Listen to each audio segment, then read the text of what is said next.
Assalamualaikum Waalaikumsalam warahmatullahi wabarakatuh. Pak Syekh, orang sakit yang bagaimana yang tidak usah menegakkan Jumat, Pak Syekh? Nah, ikhwatul iman, ukhtul mu'minah.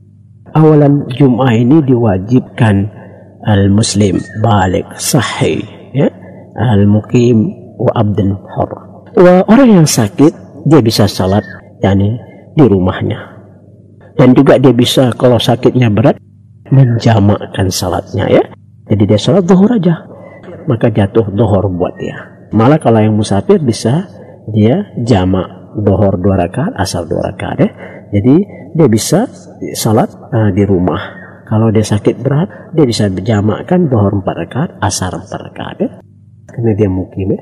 Wallahu a'lam bishawab. Kemudian yang berikutnya, Pak Syekh, Assalamualaikum Waalaikumsalam warahmatullahi wabarakatuh.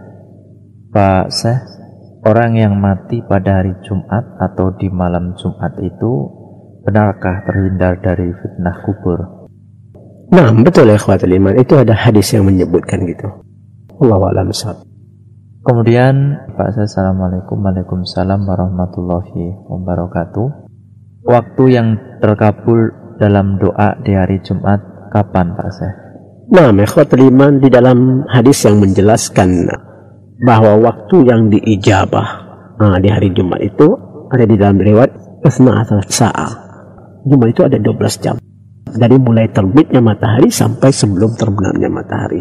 Ada di dalam riwayat Imam Muslim di antara 2 khutbah sampai selesai. Atau di antara khutbah sampai selesai. Riwayat yang paling arjah yaitu sesudah asar dari Abdullah bin Salam. Abu Hurairah dan yang lain menjelaskan dari Nabi SAW dan Imam Ahmad dan semua fuqaha mengatakan lebih yakni pasifik waktunya itu sesudah salat asar. Laisa fi waktu shalah, meminta memohon kepada Allah SWT hatta qabla an taghrib asy-syams, sampai sebelum terbenamnya matahari. Baik, dianjurkan kita pada hari Jumat sore membaca surat Ali Imran atau surat Hud. Jadi silahkan Anda minta kebaikannya di hari Jumat kapan saja. Di situ ada 1 jam ijabah. Cuma ada dalam penjelasan waktu-waktunya itu, ya. Mudah-mudahan doa kita, amal ibadah kita diterima oleh Allah SWT. Wallahu a'lam bishawab. Pak Syekh, saya mau bertanya, apa keutamaan berjalan menuju masjid dengan berjalan kaki menegakkan sholat Jumat, Pak Syekh? Terima kasih. Nah, ikhwatul iman, ukhtul mu'minah. Apa keutamaan dengan kita berjalan atau kita naik kendaraan, ya, berjalan kaki menuju ke masjid? Semua itu khatawat itu lakal hasanah imhu anka sayyi'at. Ketika dalam hadis sebab berjamaah dari Abu Hurairah, ditawabba fil bait summa masya ala masjid, dia berjalan ke masjid, langkah-langkahnya itu mengangkatkannya derajat dan menghapuskan dia sayyi'at. Dia mendapat pahala maupun dia ikhwatul iman menggunakan kendaraan, selagi dia berjalan dan dengan memakai kendaraan atau jalan kaki atau ala daba, ya, dia mendapat pahala kebaikan langkah-langkah itu. Seperti Allah Subhanahu wa taala ada berfirman di dalam surat Yasin, ya, ada kalimat namanya asar, jejak itu. Inna nahnu nuhyil mauta wa naktubu ma qaddamu asaru wa kullu syai'in ahsaynahu fi mubin. Jejak-jejak itu akan membuktikan buat kita nanti di hari kiamat.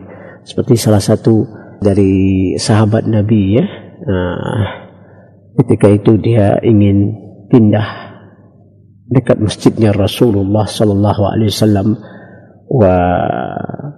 dia menanyakan kepada Rasulullah, kata Rasulullah, jangan, sudahlah di tempat engkau tinggal itu, dengan engkau berjalan datang menuju masjid, langkah-langkah itu akan dihitung Allah Subhanahu wa taala kebaikan-kebaikannya, ya. Ini salah satu kebaikan ketika kita banyak-banyak berjalan menuju ke masjid. Dalam hadis-hadis Nabi sallam, idza ra'aitu rajul yaqtadi yani ilal masjid fasyalau iman. Kalau engkau lihat orang itu balik masjid, dan buktikanlah dia adalah orang yang beriman. Wallahu a'lam bishawab. Kemudian Pak Syekh yang berikutnya, Assalamualaikum Waalaikumsalam warahmatullahi wabarakatuh. Pak Syekh, apa maksud dari perkataan yang baik lebih baik daripada bersedekah tapi menyakitkan, Pak Syekh?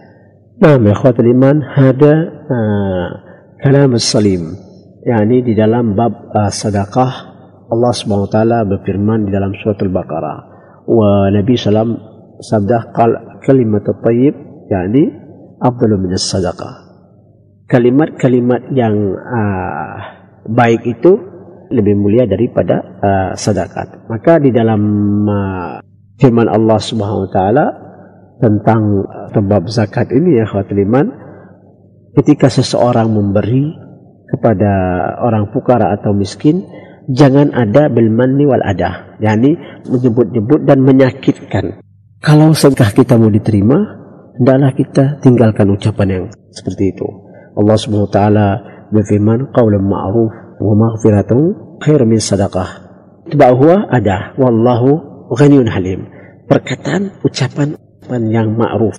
Ma'ruf itu di atas baik, di atas kebaikan. Dengan maghfirah lebih baik daripada sedekah. Dengan bersedekah tapi ada mengucapkan perkataan yang menyakitkan. Allah Maha Ghani ya akhi, dan Halim, Maha yakni Maha Kaya dan Maha Halim. Seorang yang memberikan sedekah atau zakat, dia tidak perlu mengungkit atau mengucapkan perkataan yang menyakiti yang menerimanya. Maka Allah Ta'ala, ya ayyuhalladzina amanu la tabtilu sadaqatikum bil manni wal adah alladzina yanfiqu malu ria'an nas wa la yu'minu billahi wal yawmil akhir. Dan wahai orang-orang yang beriman, janganlah ketika engkau mengeluarkan yakni sedekah dengan bilman, mengucapin dengan menyakitkan, ya, seperti orang yang menginfak hartanya dengan ria. Dia tidak beriman kepada Allah di hari akhir, ya, dengan mencari pujian manusia. Orang yang mengeluarkan zakat tidak perlu dia mengucapkan statement, ya, yang menyakitkan atau diungkit-ungkitkan atau menyebut-menyebutkannya. Harus dengan ikhlas. Wallahu a'lam bishawab. Kemudian Pak, saya assalamualaikum. Assalamualaikum warahmatullahi wabarakatuh. Pak, saya ketika kami sedang bersafar, kami sholat di kendaraan tidak menghadap kiblat, Pak Syekh. Itu bagaimana Pak Syekh? Karena waktu itu tidak searah dengan kiblat.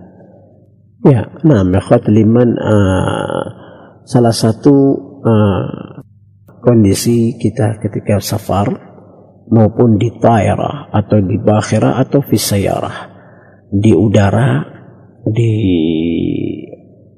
kapal atau di kendaraan di darat, ya. Maka kalau di tairah, di pesawat sekarang sudah ada indikator kalau nggak salah itu yang menuju arah kiblat. Ya mungkin kursinya kita nggak bisa kita putar-putar, ya, badan kita aja putar. Nanti kalau pesawat itu belok kiri belok kanan, ya sudah, kita nggak perlu belok kiri belok kanan. Pertama aja kita arah mengetahui kiblat, kita ambilkan arah itu ke kiblat. Setelah itu dia belok kiri belok kanan, tidak ada masalah. Sama dengan kapal. Pertama ketika kita di atas kapal atau di atas kendaraan atau di atas rihal, di atas onta, Nabi salam itu salat maupun salat sunnah, salat wajib, al-fuqaha nggak ada masalah. Tapi Nabi salam katanya salat di atas ontanya itu salat sunnah. Kalau wajib dia turun, ya. Ya sudah, pertama aja kita arahkan di mana kiblat, misalnya ke kanan gini, arahkan kita ke kanan. Setelah itu tidak masalah. Kapal itu mau belok kemana atau pesawat kemana, tidak ada masalah. Taib di kendaraan atau di kereta sama saja. Tapi kalau di kendaraan, di mobil, ya kita kan bisa berhenti, bisa mungkin sama supirnya, tolong berhenti di mana tempat nanti istirahat yang kami bisa sholat. Lebih bagus berhenti, ya, untuk kita menegakkan salat. Mungkin akhi yang bertanya atau akhi, saya sudah lewat zuhur, nggak masalah sampai asar nanti jamakkan, yaitu jamak, yakni jamak takdim, saat zuhur dulu 2 rakaat, asar 2 rakaat, terus nanti jamak takhir, walaupun terus kita maghrib lewat sampai isya, sampai lewat jam 9 jam 10 kita salat nanti maghrib 3 rakaat, isya 2 rakaat, ya, sebut jamak takhir. Baik, pertanyaan tadi, kalau andai kata sudah keadaan darurat tadi, fawallu wujuhakum syatrul masjidil haram, dimanapun kita berada usahakan hadapkan wajah kita di Masjidil Haram. Tapi andai kata kita tidak mengetahui di mana arah kiblat, insyaallah Allah terima salat ibadah kita, ya. Wallahu a'lam bishawab.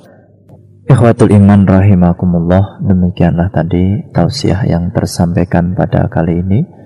Semoga bermanfaat bagi kita. Subhanakallahumma wa bihamdik, asyhadu an la ilaha illa anta, astaghfiruka wa atubu ilaik. Wa sallallahu ala Muhammadin wa ala alihi wa sahbihi wa sallam. Wassalamualaikum warahmatullahi wabarakatuh.